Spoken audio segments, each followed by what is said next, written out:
आज हूँ मार्च 20 तारिख। यही तारीख को सबू अनै बसी था कहीं यही दिन ओडिया मानकर सबुठारु बड़ दिन। यही दिन को पखाल दिवस रूपे पालन करिथांती। ओडिया मानकर सबुठारु प्रिय खाद्य हेउछि पखाल। सेहिपरि सहदेवखुंडा बस स्टाण्ड रे थिबा नवभारत होटेल रे पखाल दिवस पई विभिन्न प्रकार पखालर आयोजन करा जायछि।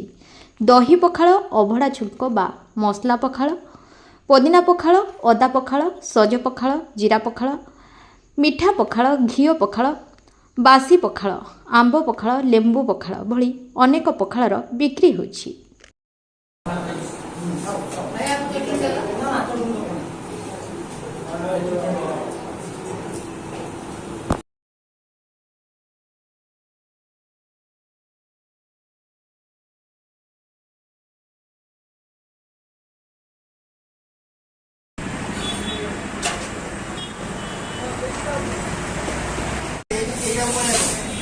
भाई 110 टका नब